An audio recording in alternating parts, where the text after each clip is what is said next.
त्यांना वैयक्तिकरित्या ओळखण्याचं भाग्य मला लाभलं. मला आठवतं की जेव्हा आम्ही लहान होतो आणि कुटुंबामध्ये जेव्हा चर्चा व्हायच्या तेव्हा एक चर्चा तेव्हा व्हायची की बी.टी. देशमुख हे BA परीक्षेमध्ये फर्स्ट क्लास फर्स्ट आले. आम्ही इतके लहान होतो की आम्हाला समजायचं नाही फर्स्ट क्लास फर्स्ट म्हणजे काय.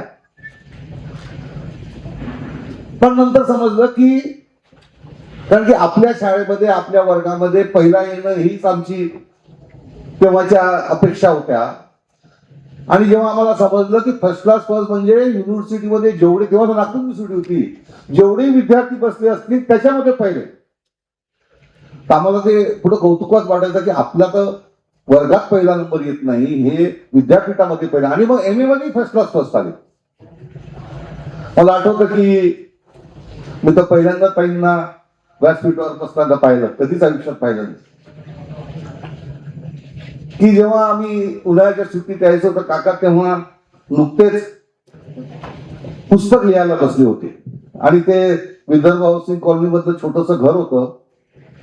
त्या काकाच्या रूम मध्ये जायची कोणाची हिंमत राहायची कारण की ते त्यांचा सगळा पसारा ते सकाळपासूनच आणि 3 रूमचं घर त्यामुळे सगळे लोक एकाच रूम मध्ये आणि काकांचा पूर्ण जो होता तो कारभार त्या याच्यामध्ये. पण जे आत्मीयतेने ते लिहायचे आम्हाला खूप आश्चर्य वाटायचे की बा एवढा मोठा माणूस लहान होतो समजायचं नाही की एवढा मोठा माणूस दिवसभर या त्याच्यामागे कसा लागतो. आपण तर 5 मिनिटं झालं एका ठिकाणी बसू शकत नाही.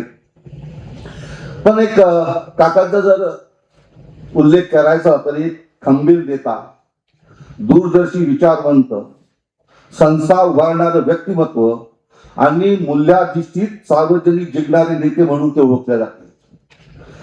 म्हणजे त्या दिवशी मी आणि किशोर फुले सहज चर्चा करतो. त्यांनी चांगला लेख लिहिला होता म्हणून त्याच्याशी चर्चा करत होतो. तर किशोर फुले मला बोलता बोलता म्हणाले, भाऊ म्हणे मागल्या शतकातला सर्वात मोठा वैज्ञानिक जो होता अल्बर्ट आईन्स्टाईन त्यांनी महात्मा गांधी बद्दल असं म्हटलं होतं म्हणे की हाडा मासाचा असा हा माणूस या भूतलावर जन्मला होता याची पुढची पिढी सुद्धा कधी विश्वास ठेवणार नाही. तसंच म्हणे की या खरेदी विक्री म्हणजे खरेदी विक्रीच्या राजकारणामध्ये बी.टी. देशमुख सारखा जनप्रतिनिधी होता ही पुढची पिढी सुद्धा लक्षात ठेवणार. लक्षात नाही म्हणजे असं आहे की ज्या पद्धतीने त्यांचं हे केले बी.टी. काका हे केवळ एक पदामुळे नेते नव्हते. ते स्वभावाने चारित्र्याने आणि आचरणाने नेते होते. विचाराची स्पष्टता, कुठेही मनाची घालमेल नाही, पक्की वैचारिक बैठक. त्यांनी एक निर्णय घेतला मग तो निर्णय बदलण्याची हिंमत कोणाची होती. एक आम्ही श्रीकांत दादाचं पाहायचो की श्रीकांत दादा पूर्ण विचारांती निर्णय घ्यायचे. पूर्ण विचारांती साधक बाधक विचार करून निर्णय घ्यायचे. पण एक वेळा निर्णय घेतल्यानंतर मग मात्र कोणत्याही परिस्थिती निर्माण झाली कोणतंही त्यांच्यावर दबाव आला तरी त्या निर्णयापासून कधीच ते दुरावले नाही असे त्यांचं हे होतं. तत्वाप्रती अढनिष्ठा, संघटनात्मक शिस्त. म्हणजे मला आठवतं की डॉक्टर श्रीकांत जिचकार ज्ञानपीठ पुरस्कार जेव्हा आम्ही त्यांना दिला सांस्कृतिक बनावले तो कार्यक्रम होता. कार्यक्रम काहीतरी 5 वाजताचा होता. नेहमी सारखा आता आपला राजकीय कार्यक्रम आम्हाला वाटतं लोक 5:30-6 वाजता येतील. पण तो काकाचा कार्यक्रम होता म्हणून 4:30 वाजल्यापासूनच लोक यायला सुरुवात झाली. मला सहज म्हटलं ही लोक काय येईल इतक्या लोक. आणि तो काकांचा कार्यक्रम आहे म्हणे त्यांना माहिती आहे म्हणे बरोबर 5 वाजता सुरू होती. म्हणजे एवढं काटेकोरपणे त्यांनी आयुष्यभर शिस्त पाळली.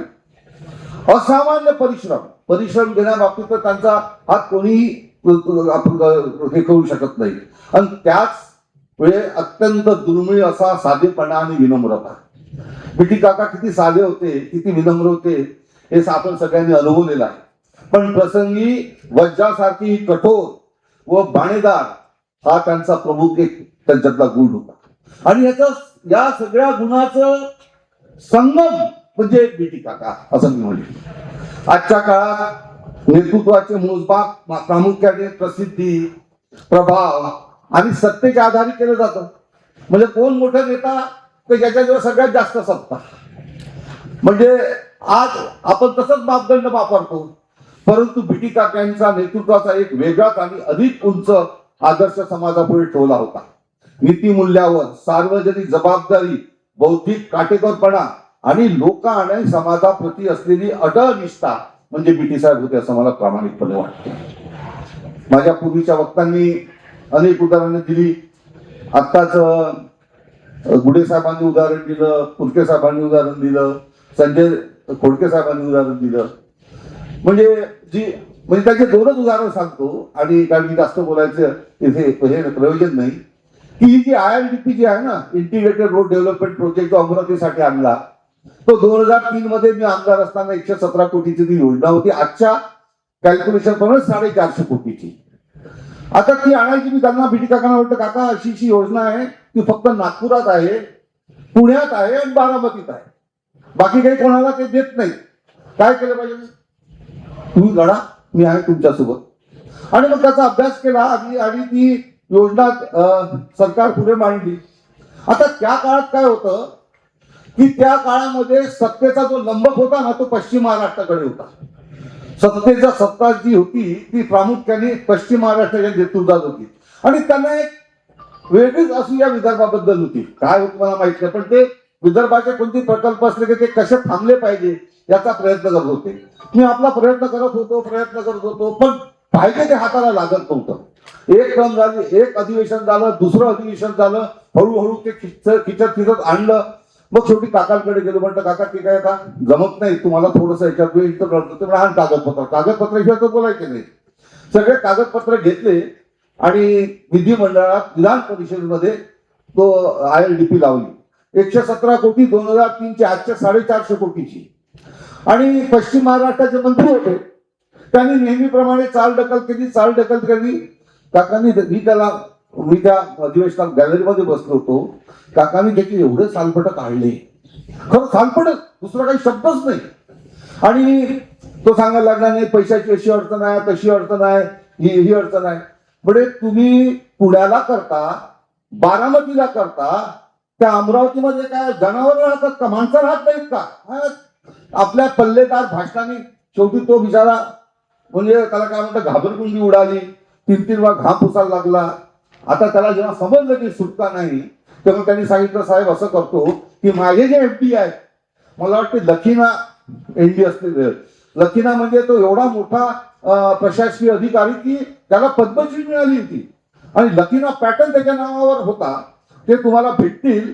खालच्या हाऊसमध्ये सुद्धा डॉक्टर सुनील देशमुख तो विषय काढलाय, तुमच्यासोबत बैठक करतील. ते बैठक झाल्यानंतर जो काय निष्कर्ष निघाला तो मी मान्य करीन असे केले. आता लखीना मोठा अधिकारी, लखीनाचा फोन आला, म्हणजे स्वतः तो फोन करतच होते ते मोठे अधिकारी. मी म्हणे, साहेब त्या लखीना साहेबांनी ती बैठक जी बोलवलेली आहे, जी मीटिंग बोलवली आहे, ती ओबेरा टॉवर्स म्हणजे 5 स्टार हॉटेलमध्ये एक सूट रूम बुक केलेली आहे आणि तिथे हाय टी वर बैठक होणार आहे. आता मला तर माहित होतं काकांचा स्वभाव. मी म्हटलं, बा माझं तर काही अडचण नाही, मी काकांना विचारतो. मग काकांना विचारलं, काका म्हणे त्याच्यात काही घेला आहे का, कुठे बैठक काही नाही, मग आपल्या रूम मध्ये असं म्हटलं. काका आपली रूम म्हणजे 111 नंबरची रूम होती. एक छोटीशी रूम, बाजूला एक छोटीशी रूम, एका रूम मध्ये सगळे पुस्तकं, एका छोट्याशा रूम मध्ये एका टेबलावर की खुर्च्या, 4 खुर्च्या आणि टेबलावर टेबल क्लॉथ नाही. मी त्याला सांगितलं का, ते बीटी साहेब म्हणतात की तिथे नाही, आमच्या रूम मध्ये आता आमदार निवास म्हणजे धर्मशाळा, ती 111 रूम. तो वरती आला, टाय बी घालून, आपला सूट बीट घालून त्या कावड्याने बसा. अरे मला ते छोटू म्हणायचे, छोटू जरा चहा सांग. आता त्या कॅन्टीन मधला म्हणजे तो हाय टी, आणि त्या कॅन्टीन मधला त्या करकटलेल्या ग्लास मध्ये 3 चहा, मी, लखीना आणि बीटी काका. त्याचा जो तोरा होता ना, मी तुम्हाला खरं सांगतो, तसा तो तोरा, तो 5 मिनिटात उतरला. 5 मिनिट. आणि साहेब आप जैसे बोलतो वैसे ही होगा, आप चिंता करून. आणि मग IRDP आली अमरावती. असे हे बीटी काका. याचा उल्लेख 371 उल्लेख केला, यांनी पण उल्लेख केला. मी सहज चालत होतो की काय होतं की त्या काळामध्ये जास्त लांब पण येऊन गेलं. त्या काळामध्ये विमानाची काही पद्धत नव्हती. गोंदियापासून सगळे आमदार 40-50 आमदार सगळे विदर्भ एक्सप्रेसमध्ये यायचे आणि प्रत्येक आमदाराचा आपापला गट राहायचा. कोणते आमदार रमी खेळायचे, कोणते आमदार काही पार्टी करायचे. पण मी आणि वीरेंद्र चक्र इथे बसल्या, आमचा तो तिथून चांदूरवर बसायचा, आम्ही बसायचो अमरावतीहून, आम्ही भीटी काका जिथे बसते तिथे बसायचो. इथून तर जळगाव पर्यंत पूर्ण ज्ञान त्यांनी आयुष्यात मिळालेलं पूर्ण ज्ञान आम्हाला 1.5-2 तासामध्ये सगळं त्याचा अर्थ आम्ही करायचो. तसा तर मी शहरी आमदार होतो, पण बीटी काकामुळे या अनुशेषाच्या मार्गणीत लागलो. या 371 समजून घेतलं. त्यांनी समजून सांगितलं की सगळ्यात जास्त अनुशेष हा महाराष्ट्रात आपल्या अमरावती जिल्ह्याचा आहे. तुम्ही दोघेही तरुण आहात, तुम्ही याच्या मागे लागलं पाहिजे. आणि आम्ही मग त्या 371-2च्या मागे लागलो. आणि मी तुम्हाला सांगतो, म्हणजे तुम्ही आनंदरावजींनी उल्लेख केला आणि मग मी विदर्भ सिंचन मंडळाचा उपाध्यक्ष झालो आणि सर्व जलसंपदा मंत्री झालो. बीटी साहेबांचं असं होतं, ज्याचा उल्लेख फुटके साहेबांनी केला की काय विधिमंडळामध्ये विधानसभा 288ची, आम्ही विधान परिषद 76ची. तर हे जे कॅबिनेट मिनिस्टर असतात ना, हे कॅबिनेट मिनिस्टर जनरली विधानसभेवर जात नाही, कारण 288 लोकांना आमदारांना अंदाज घ्यावा लागतो. त्यापेक्षा 76 लोकांना घेतलं तेव्हाही जमतं. पण बीटी साहेबांचा जर प्रश्न असला तर ते मला म्हणायचे, डॉक्टर तुम्ही जरा वरती जाता का, आम्ही जरा खालचं पाहून घेतो. आणि हे सगळे मंत्रीवर, म्हणजे भुजबळ साहेब, मी तर सगळ्यांच होतं, भुजबळ साहेब, जयंत पाटील साहेब, अजित पवार साहेब मात्र त्या बाबतीत ते या गोष्टीत मान्य केलं पाहिजे की ते येऊन बसायचे पाठीशी. बाकी एक तटकरे साहेब कोणी बीटी साहेबाचा प्रश्न असला तर आदल्या रात्रीच त्यांना फोन करून विचारायचे तुम्हाला काय पाहिजे एक वाज सांगा, म्हणजे उद्या आमची फजिती झाली. आणि मी सांगतो की मी वीरेंद्र जगताप वगैरे आम्ही त्या अनुशेषाच्या मागे लागलो. मी सहज तुम्ही काढला म्हणून मी विषय काढतो की आज अमरावती जिल्ह्यामध्ये 2004 ते 2009 बीटी साहेबांच्या नेतृत्वाखाली आम्ही जो अनुशेषाचा लढा लढला, आज अमरावती जिल्ह्यामध्ये महत्तम अनुशेष असलेल्या अमरावती जिल्ह्यामध्ये 41 सिंचनाचे प्रकल्प सुरू आहेत. त्याच्यातले 39 प्रकल्प 2004 ते 2009 या कार्यकालामध्ये मान्य झालेले आहेत. 39 प्रकल्प 41 पैकी. आणि ज्याचा उल्लेख त्यांनी केला की त्याच्यानंतर हे सगळे प्रकल्प काही ना काही गावामध्ये ठप्प झाले, बीटी साहेब चालले गेले. बीटी 2010च्या निवडणुकीचा त्याचा उल्लेख उदरता झाला. बीटी साहेब 6 वेळा इलेक्शन लढले, 5 वेळा त्यांना काँग्रेस राष्ट्रवादींनी सपोर्ट केला फुटके साहेब. पण 6 वेळेस का नाही केला? ते झारीतले शुक्राचार्य कोण होते की ज्यांनी काँग्रेसचा आणि राष्ट्रवादीचा पाठिंबा मिळू नये म्हणून प्रयत्न केले. त्यांचे नावे लोकांना माहित आहे. त्याच्यामुळे असं आहे की आता उठून काय फायदा का, बीटी साहेब निवडून आले असते तर चांगलं झालं असतं. अरे हो, पण जेव्हा तुमच्या हातात होता सपोर्ट करणार तेव्हा तुम्ही का सपोर्ट केला नाही हाही उल्लेख तिथे झाला पाहिजे. म्हणजे खरं तर तो विषय काढायचा विषय नव्हता, पण आता विषय निघाला म्हणून सांगतो, बाकी काही. तर असं आहे की या सगळ्या गोष्टी अत्यंत, आणि ह्या सगळ्या त्याच्यामध्ये सगळ्यात जर त्यांचा मला जो आवडणारा विषय त्यांचे जे व्यक्तिमत्व होतं तर he was a secular person. Secular म्हणजे बाय हार्ट सेक्युलर. कधी त्यांच्या मनामध्ये जात पात धर्म याच्यामध्ये कधी त्यांच्यामध्ये अशी शंका कुशंका घेण्यासारखी नव्हती. असं हे व्यक्तिमत्व आज आपल्यामध्ये नाही. आम्ही त्यांच्या कुटुंबाच्या वतीने आम्ही तर आम्हाला तर समजतच नाही. म्हणजे काकांची तब्येत खराब होती मला माहित होतं, पण ते अचानक जातील असं कधीच कोणाला वाटलं नाही.